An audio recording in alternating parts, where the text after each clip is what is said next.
ಹೊಸಪೇಟೆಯಲ್ಲಿ ಅಯೋಧ್ಯೆಯಿಂದ ವಾಪಸ್ ಆಗ್ತಿದ್ದಂತ ವಿಶೇಷ ರೈಲಿಗೆ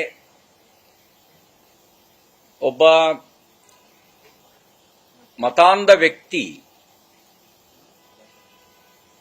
ಅಯೋಧ್ಯೆ ಹೋಗಿ ವಾಪಸ್ ಬರ್ತಾ ಇದ್ದಂತ ರಾಮಭಕ್ತರನ್ನ ಬೆದರಿಸಿ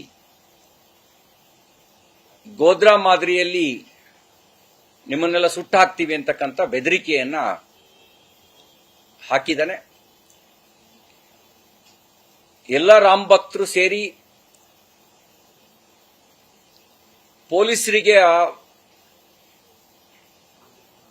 ಆರೋಪಿಯನ್ನ ವಶಕ್ಕೊಪ್ಪಿಸಿದ್ರು ಕೂಡ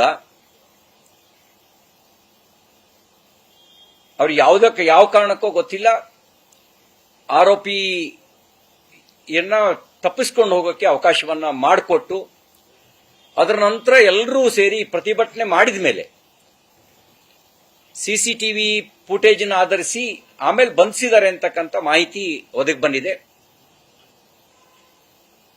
ಗೋಧ್ರಾ ಮಾದರಿಯಲ್ಲಿ ಹತ್ಯಾಕಾಂಡ ನಡೆಸ್ತೀನಿ ಅಂತಕ್ಕಂಥ ಬೆದರಿಕೆ ಹಾಕುವಂತ ಮನಸ್ಥಿತಿ ಏಕಾಏಕಿ ಬಂದಿರುತ್ತೆ ಅಂತ ನಾವು ಭಾವಿಸಬಾರ್ದು. ಇದ್ರ ಹಿಂದ್ಗಡೆ ಯಾವುದೋ ಪಿತೂರಿ ಆಗಿರುವಂತ ಸಾಧ್ಯತೆಗಳಿದ್ದಾವೆ. ಹಾಗಾಗಿ ಇದನ್ನು ಸಮಗ್ರವಾಗಿ ತನಿಖೆ ಮಾಡಬೇಕು ಅಂತ ನಾನು ಆಗ್ರಹಿಸ್ತೇನೆ.